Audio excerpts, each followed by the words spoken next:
All right, I think it should be good. Yep, it's recording. Okay, thanks. Okay, awesome. So I wanted to begin first by saying thanks to Gabby Berger because I inherited this lecture from her and I made some tweaks to the content and I added in some stuff, but I just wanted to acknowledge that I got some of her content from last year and I think it's going to be a really productive session. I'm really excited about it and I just wanted to say thanks before I got started. All right. And then if anything happens, like chat wise, just, people unmute and interrupt me kind of as we go. Okay. So where are we going today? So we're going to talk about some frameworks for commonly encountered management problems on Crosscover. My hope is that this is going to be a super high yield session. We're going to talk about acute pain, something that comes up a lot for Crosscover. We'll talk about nausea, vomiting, and constipation. Asymptomatic hypertension, and then lastly, a framework for altered mental status. We also are going to talk about kind of realistic and appropriate triaging when you have multiple demands on nights. So I know cross cover nights are generally a very busy time. So we'll talk about when is it acceptable to just kind of work things over the phone versus when should you really see a patient. All right, so we're going to get going with case number one. So we have patient AP. You walk into your room, it's your evening shift, and you get sign out from your colleague. As soon as they leave the room, you get your first cross cover page. So you get regarding patient AP, can he get something for pain? Your nighttime RN Let's Go has paged you this.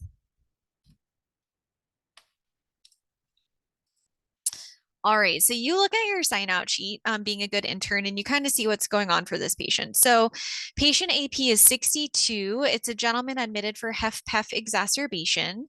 The patient has a history of chronic low back pain, diabetes, and hyperlipidemia. You call back his nurse, who reports that he has been complaining of worsened low back pain, but no numbness, tingling, or saddle anesthesia. He is urinating without difficulty. RN Let's Go ask for a pain medication for him. All right. So you have a couple of options for what you might want to do next. I'm actually going to start this as a poll. Let's see. Um, launch. Okay. All right. I hope that's coming up for you guys. But basically, you could order scheduled Tylenol for 1,000 milligrams TID. You could order a lidocaine patch for the back or topical diclofenac gel. You could order ibuprofen as needed. You could order oxycodone 2.5 to 5 milligrams PO Q6 hours PRN for pain. Or lastly, start PRN Tylenol and schedule a lidocaine patch. So I'll give you guys a couple of minutes to kind of put in your thoughts on this.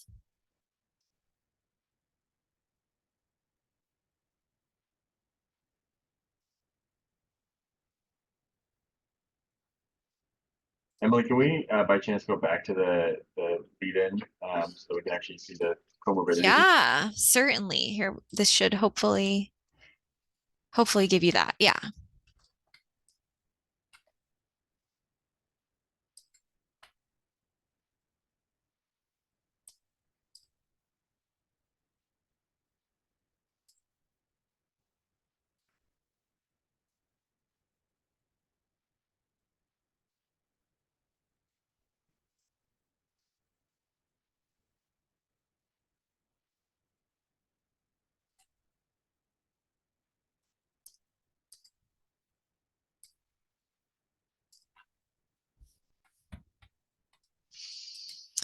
All right, last minute here on the poll.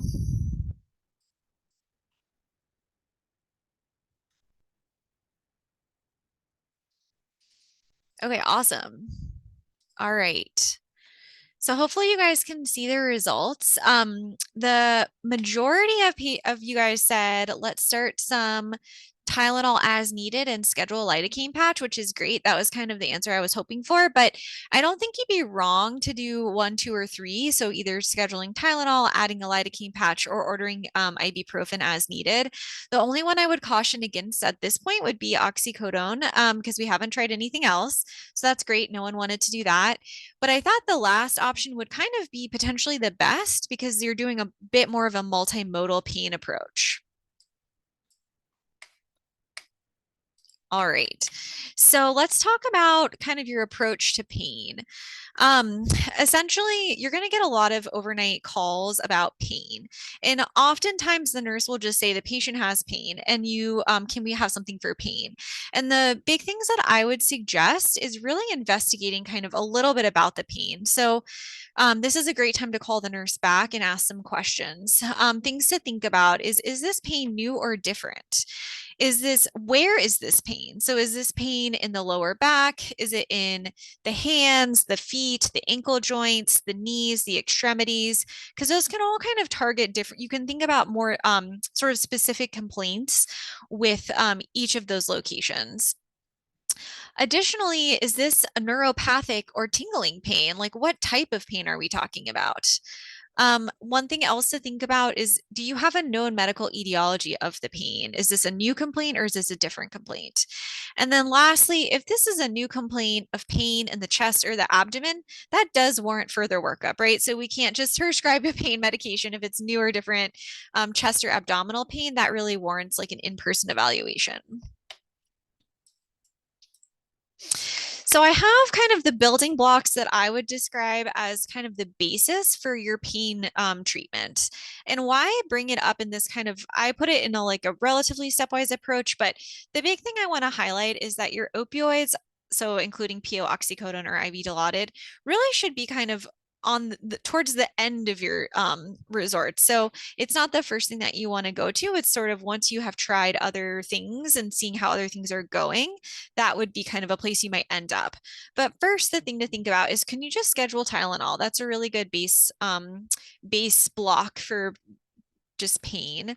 The second is, does this pain, is it a specific location? So is it musculoskeletal pain? If that's the case, can you use a topical agent? A lidocaine patch can be really helpful for some people with low back pain. Similarly, diclofenac gel is another one to consider as a topical agent. The third thing to think about is this neuropathic pain? Is this like numbness, tingling in the fingers, and the legs? Could I start pregabalin or gabapentin? The fourth is, could I try an NSAID in this patient? Is there any contraindications to NSAID? So could I consider naproxen or IV ketorolac? And then lastly, if kind of you've thought about all those things, you've tried a great multimodal pain approach and the patient's still having pain, that might be a time when you do want to use opioids. The big things to think about for each of these is kind of what are the contraindications? So for scheduled Tylenol, two things to think about is you don't want to use scheduled Tylenol in someone who has an acute liver injury or basically is having concern for decompensated cirrhosis. So you can use 2 grams of Tylenol in compensated cirrhosis, but I would just be wary if you have acute liver injury, and I would be cautious and probably avoid Tylenol in that patient. Similarly, if you're worried about a fever, so if you don't want to mask a fever, that's when you might not want to schedule Tylenol. An example of that, sorry, I think I moved back out somehow. Whoop. An example of times when you don't want to use scheduled Tylenol is if you have someone who's neutropenic and you're really worried about neutropenic fever. Those would be a time when you probably don't want to mask a fever with Tylenol. The second, topical agents, really there's not a lot of contraindication to those. They're not going to be helpful unless you have like really specific musculoskeletal pain. So you need to put, where would you put this diclofenac or the lidocaine patch? And you don't want to put them on an open wound. That would be the only time really to not use a topical agent. But generally there's pretty few contraindications for that. For gabapentin or pregabalin, we remember these are renally cleared, right? So you don't want to use these, or you want to be cautious in patients who have acute renal injury. Similarly, they can cause sedation and altered mental status. So if you have a patient who's altered, has an AKI, then you'd probably want to hold off on your gabapentin or pentanoids. And then for naproxen or IV ketorolac, the contraindications to think about is this patient elderly, over 65? Do they have an AKI? Do they have underlying CKD, or do they have a history of GI bleed? So I kind of try to work my way through all of these agents and thinking about, is there really any contraindication or could I try them? Beyond the above, I think you can certainly get into situations where this multimodal pain regimen isn't going to cut it. Sort of more advanced pain medications to think about would be Suboxone, a fentanyl patch, dexamethasone, especially in those with malignancy-related pain, or a PCA. And I think if you're really getting to the level of a PCA, Suboxone, fentanyl, those are times when you should be involving acute pain. And they are actually a pretty helpful service and they should be available overnight as well. So just think when you've kind of maxed out your basics of pain management and you're getting into those like higher level pain treatments, that's really when you should be getting acute pain involved. All right, so some takeaway points from acute pain. So whenever you get a pain complaint, always try to characterize the pain further. So where is the pain and what type of pain are we talking about? If this is new or different pain, especially in the chest or abdomen, this does warrant further investigation. You want to make sure there's no red flag symptoms for your pain complaints. So even chronic low back pain, you just want to make sure they're not having new numbness, tingling, saddle anesthesia, bladder, bowel incontinence. And then consider the type of pain and whether there's indications or contraindications in selecting your ancillary pain medication. So NSAIDs, neuropathic pain meds, etc. Okay, great. So you guys have signed your orders for PRN Tylenol and a lidocaine patch, and you get another page from RN Let's Go. So unfortunately, you have a patient NV that is vomiting. Again, says the nurse. So you do a great job consulting your sign out sheet. It says that patient NV is a 67-year-old male admitted yesterday with acute pancreatitis. The current treatment plan includes maintenance fluids, pain management, and bowel rest. The patient is hemodynamically stable, NPO, but nauseated. What do you guys want to do next? So I'm going to give you some options and then I'll open up a poll, but we'll go back to the prompt. So do you want to evaluate the patient? Do you want to order Zofran, also known as ondansetron, 8 milligrams PO once? Do you want to order Zofran 8 milligrams IV Q8 hours PRN for nausea? Would you like to order lorazepam 1 milligram IV Q6 hours PRN for nausea? Or do you want to order a scopolamine patch? So let me open up the poll and I'll go back.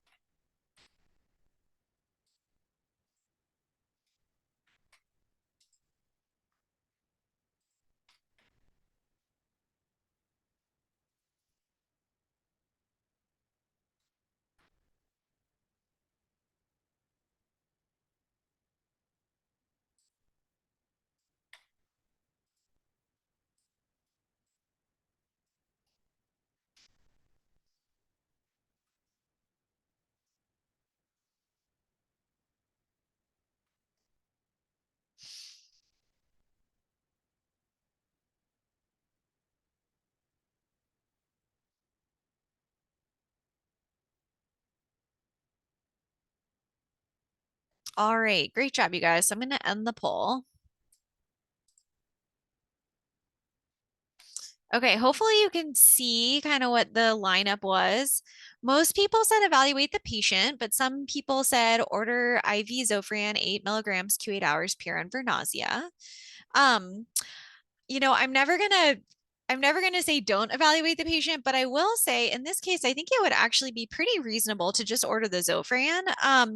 And we'll talk about why. So as you guys know, there are times at night when you do need to prioritize which patients to see. And someone who has a known etiology of nausea without red flag symptoms, I think it would be okay to order the Zofran and kind of reassess. All right. So our next big kind of topic is going to be something that we call the emesis ladder. So nausea and vomiting is a really common complaint, and this is kind of how I would approach it. So generally, the first agent I would go for is Zofran. I do 8 mg IV Q 8 hours. This is a PRN medication. You could schedule it in cases where someone has like chemotherapy and you're really trying to get on top of it, but generally it's okay to do it, and I would recommend doing it PRN. I usually don't do oral Zofran. I usually have IV Zofran as needed because generally speaking, if someone's really nauseous, giving them a PO medication, they might just throw it right back up. So I usually do go the IV route. The next medication to think about is metoclopramide. That is also known as Reglan, and you can do 5 to 10 mg IV Q 6 hours. The third medication is prochlorperazine, which is also known as Compazine. It's the same dose, so 5 to 10 mg IV Q 6 hours. And the last medication to think about, and I frankly don't, I pretty much never use, but I add it here as kind of the top of the ladder, which is promethazine, also known as Phenergan. This is one that you really do want to do either orally or per rectum.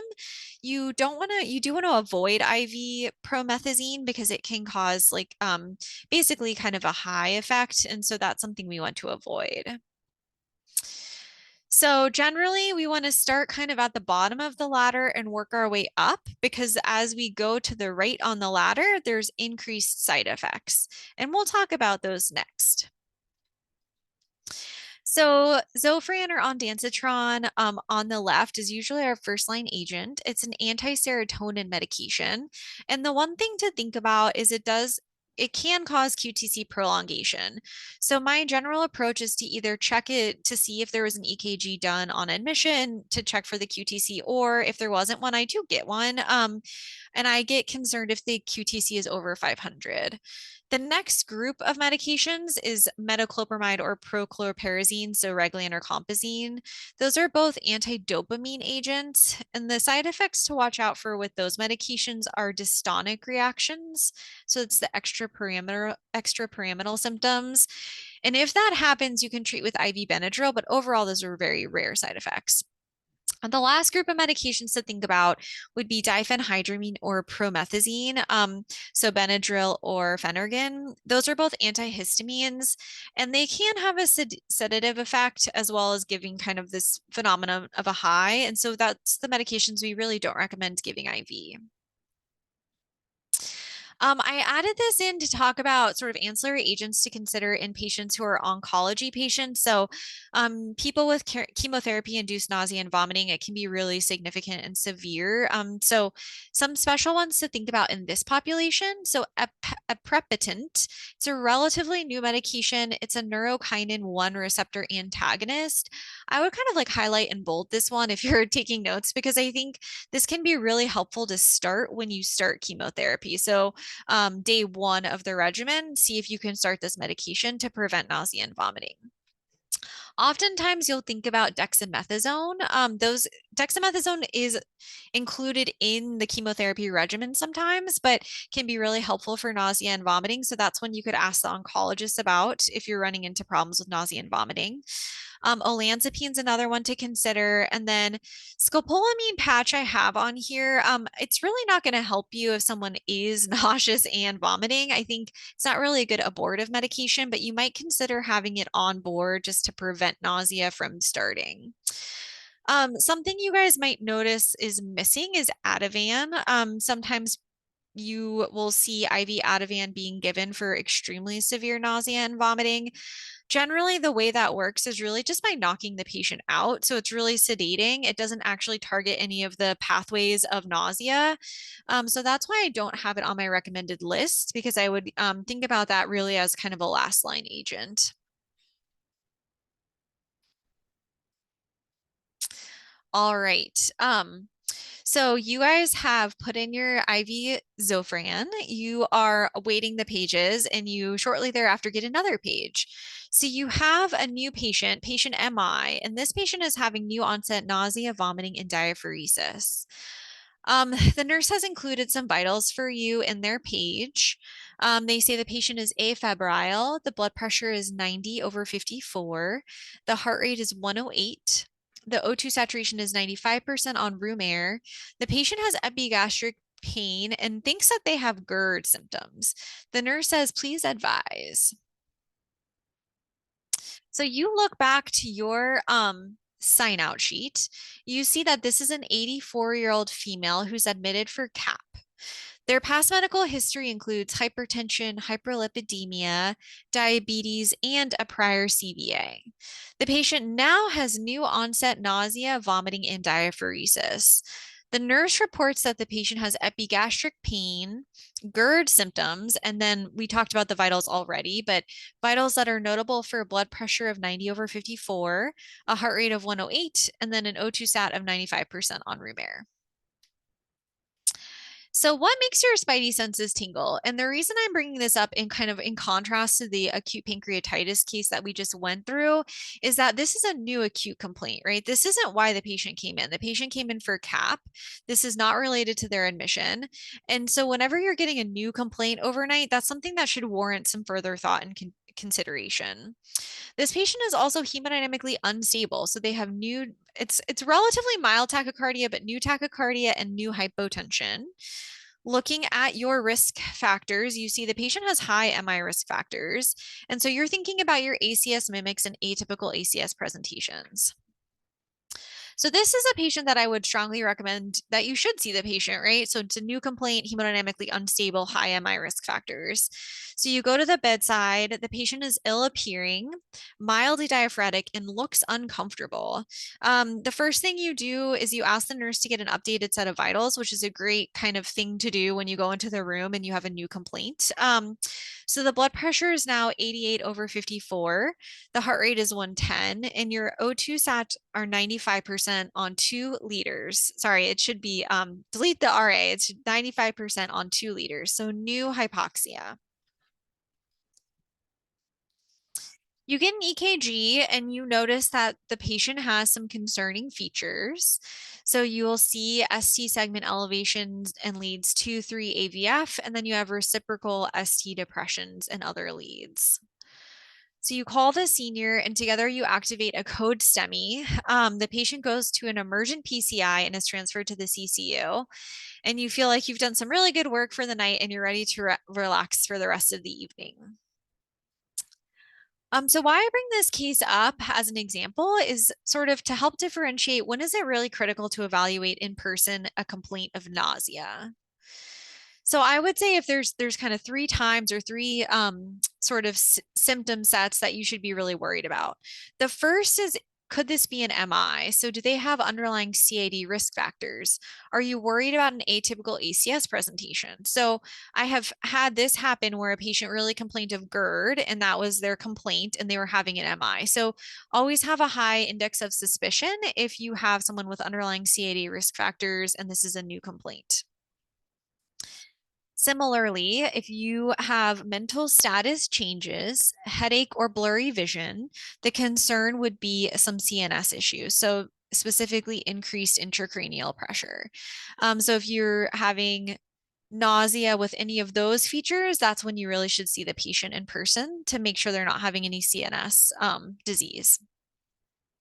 And then the third group is GI. So I think this is why you guys were thinking it would be valuable to see the patient. And I don't think that's wrong per se, but in triaging overnight, these are the things really that should warrant an in-person evaluation. So coffee ground emesis, hematemesis, new onset abdominal pain or obstipation.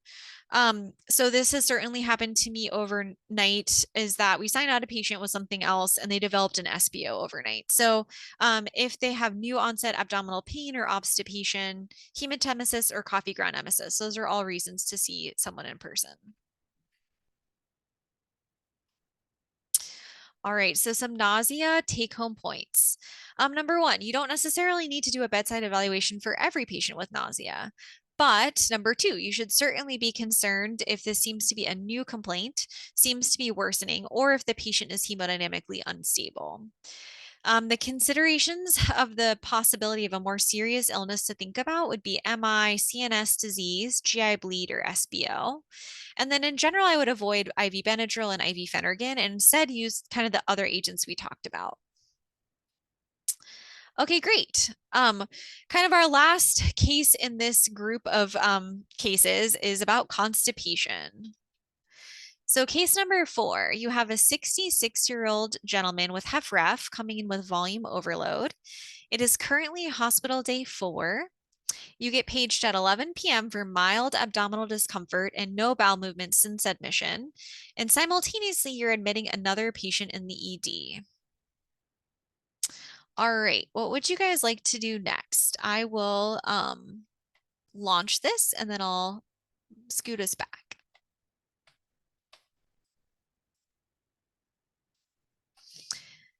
So our options are Ducasate, POBID, a bisacodyl suppository per rectum, Senna, a tap water enema, or get more information.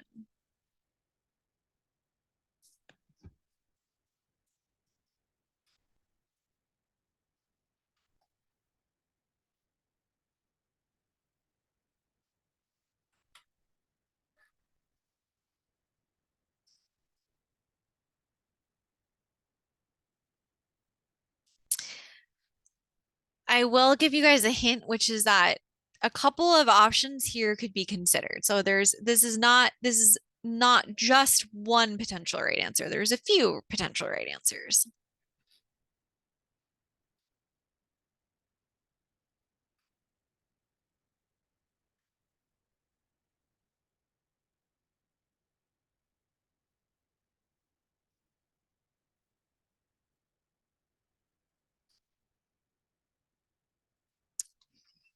Okay, I'm going to end our poll.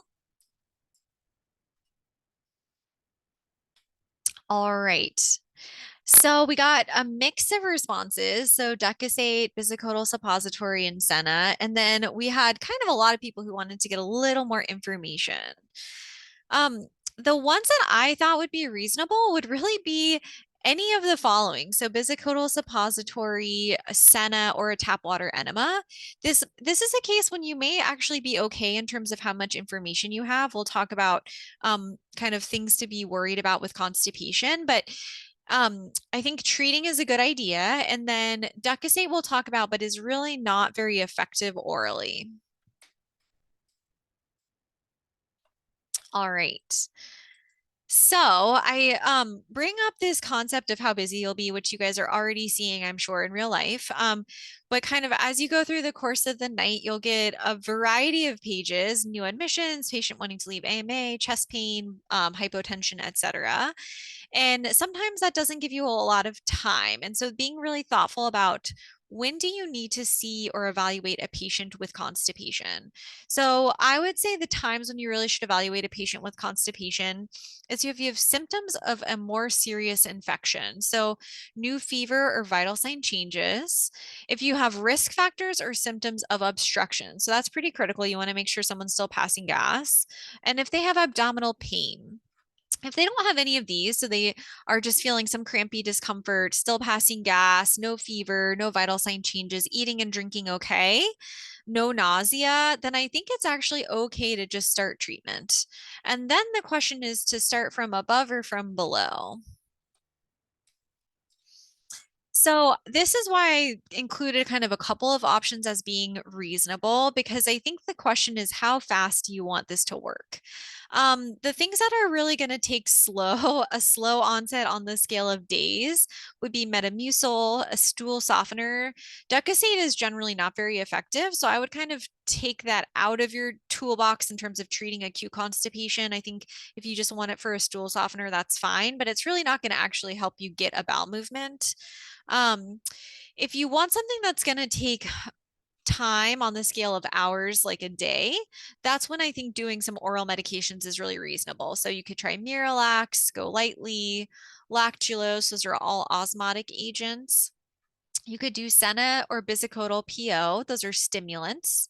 Whoops. And then if you want something to work really quickly on the scale of minutes to hours, that's when you want to go with your rectal agents. So bisacodyl pyrrectum or enema, those are both stimulants, and magnesium citrate. So that's a saline laxative.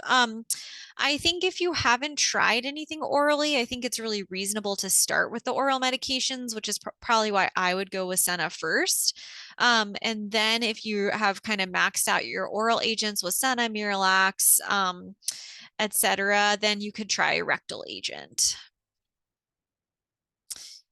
I put here just two options for opioid-induced constipation. So naloxegol and methylnaltrexone.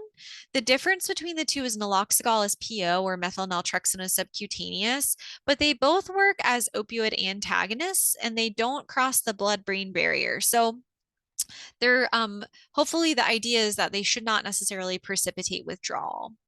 They are great for opioid-induced ileus or constipation and also for patients with malignancy.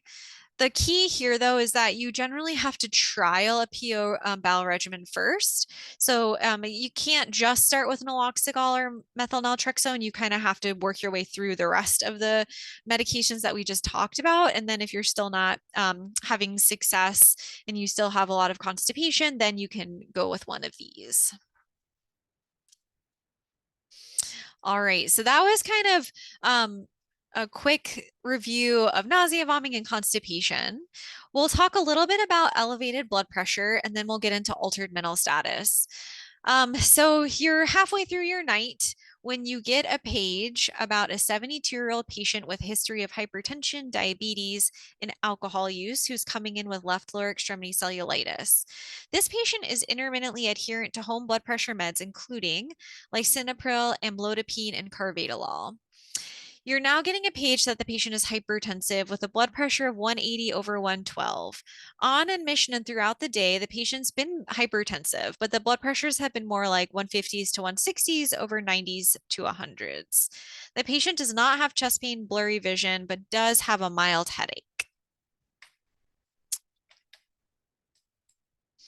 Okay. So I'm gonna kind of launch our poll. Let's see. Would you guys want to assess for secondary causes of hypertension, including pain or alcohol withdrawal? Would you want to start PO hydralazine as needed for systolics over 180? Would you want to start IV labetalol PRN for systolics over 180? Would you want to assess the home med list, restart any antihypertensives held on admission, or ask the nurse to reassess blood pressure in 60 minutes?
All right, I'm glad we're doing this one.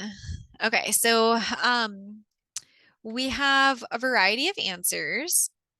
The first kind of most common one was assessed for secondary causes of hypertension. The next one was kind of assess home meds, restart any antihypertensives held on admission. And then we have a few votes for starting some PO or IV PRNs.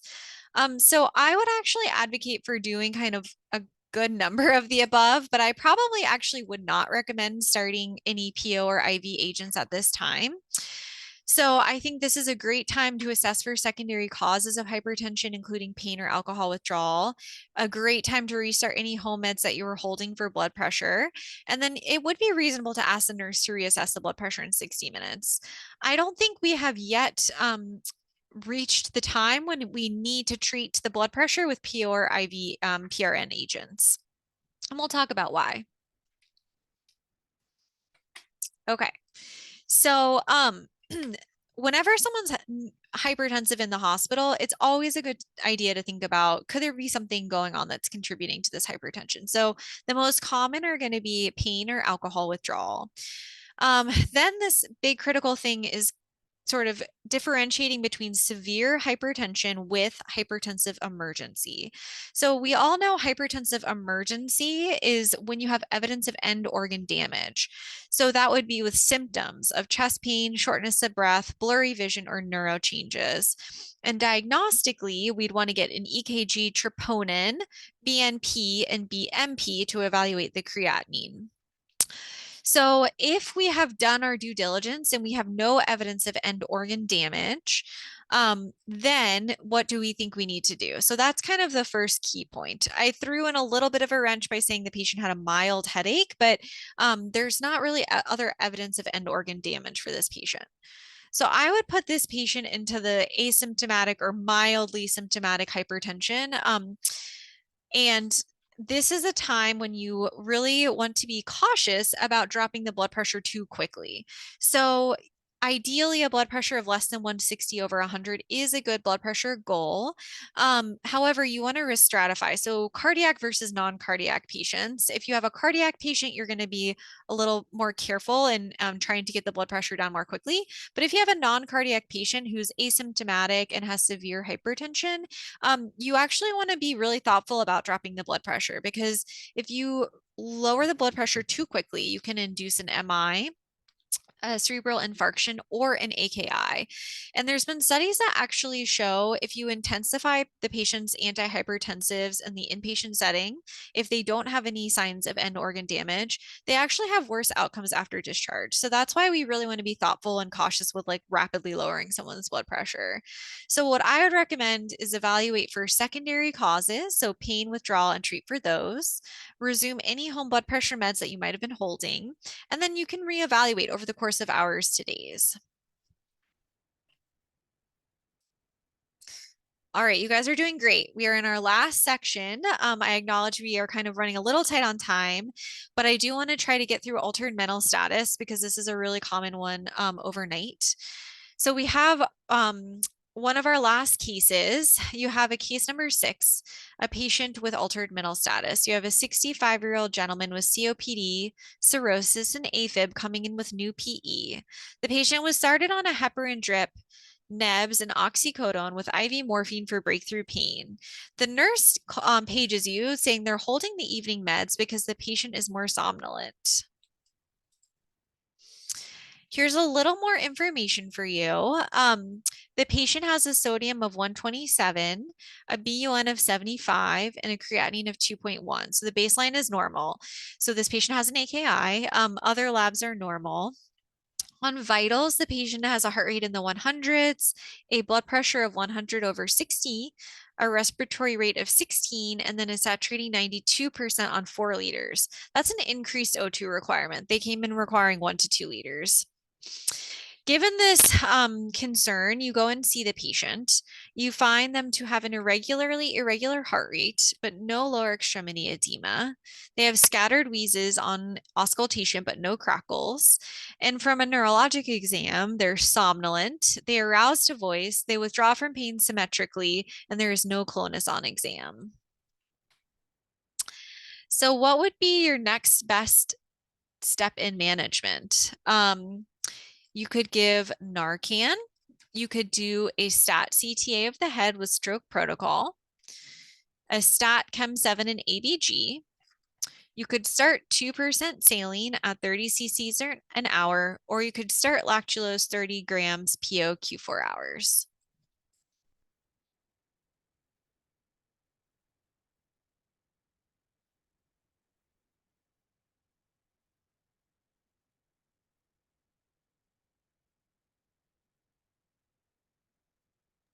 Emily, we're getting some votes for, can we go one more slide back to hear a little bit more about this patient? Oh, of course. Let me know if you want me to scroll forward.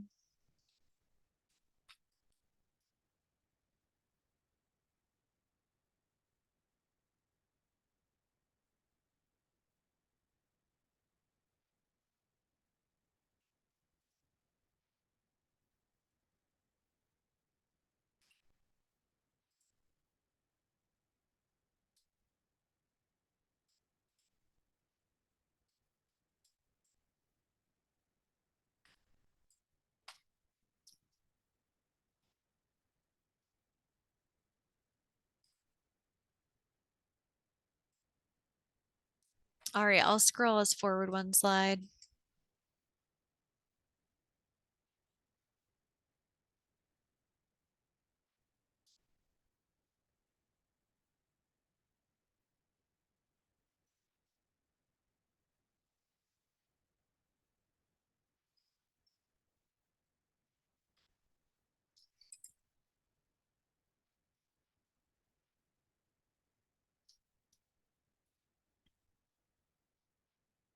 Okay. We have quite the smattering of responses, which is great. So kind of evenly distributed between the idea of giving some Narcan, getting a stat head CT with stroke protocol, a stat Chem7 and ABG, and then a few people are thinking about starting 2% saline. So in this case, I think the right next step would probably be to get some labs, including an ABG, and we'll talk about why. Um, so basically, I think this is a good time to introduce a framework for altered mental status. The one that we use most commonly, or I have seen, which I think is helpful, is kind of a MISTO approach. So the M is going to stand for metabolic, and you can lump sort of toxic metabolic in there. So hypoglycemia, hyponatremia, uremia, hepatic encephalopathy, medication effects, alcohol or drug use. So that's kind of our first big bucket. The next bucket is going to be infectious. The third is stroke or seizure. The fourth is trauma, so like subdural hematoma. And then the fifth would be hypoxia or hypercarbia, so basically a problem with oxygen. Hey, Emily, Oh, yeah. I wanted to point out it is 11:45 now, so Yeah. Yeah, if people have to filter out, that's okay. We can make it through this case and then I can call it. We had one more like delirium case, but we can finish after this one and then I'll send out the slides. perfect. Thank you. Yeah. Do do do. So you don't necessarily need to do all of these things when you have a patient who has altered mental status, but it's helpful to think through them all and see kind of what's most likely and what should you evaluate with. So for metabolic, this is a great time to get your labs, Chem7, calcium, Utox, serum/urine osms, assess for asterixis, and review the MedRec. So specifically looking at the MAR to see if they got anything that could have contributed to their mental status changes. The next is going to be infectious. So review vitals. Does this patient have a new fever? Do they have a new white count? And probably a reasonable time to repeat an infectious workup. For strokes and seizures, we all know sort of non-con head CT, CTA of the head if there's a focal deficit. If you're really concerned about seizure, you could get a spot EEG and call neurology. For trauma, this is when you want to get your non-con head CT stat. And then any problems with oxygen, so hypoxia or hypercarbia, this is when you want to get an ABG and a chest x-ray. So for this patient, you guys did get an ABG. You found the pH to be 7.2, the PCO2 to be 78, the PO2 to be 74, and they're on 4 liters of nasal cannula. You look back at the MAR and you found that they got morphine, 4 milligrams at 6 p.m. So generally what you think probably happened was that the patient got morphine, which is renally cleared. They got more somnolent, they started retaining, and then with the hypercarbia got even more somnolent, right?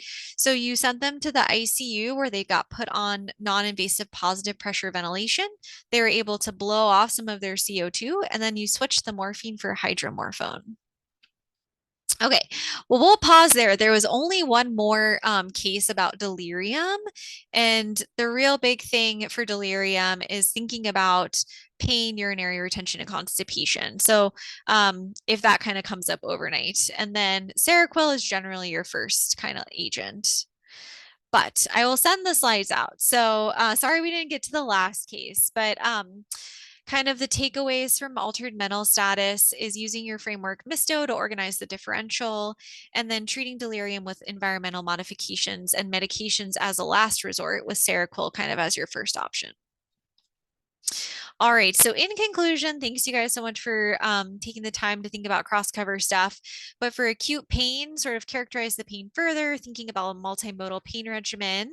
For nausea and vomiting, making sure you're thinking about your red flag symptoms and whether this could be CNS disease, MI, or GI. And then your emesis ladder for treatment.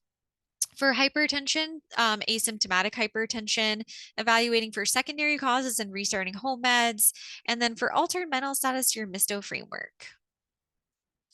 All right. Well, I know that was kind of a lot of information really quickly. So thanks you guys so much for sticking it out. If you're able to do this QR evaluation, that would be super helpful because next year I'll modify and tweak.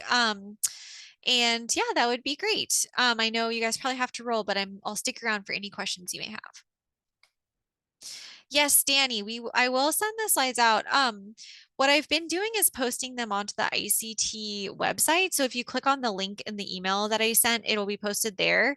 And then Javel is also doing recordings and putting them onto a playlist on YouTube. So if you miss one of the lectures for like a day off, you can also see it there. So all that will be in the email next week.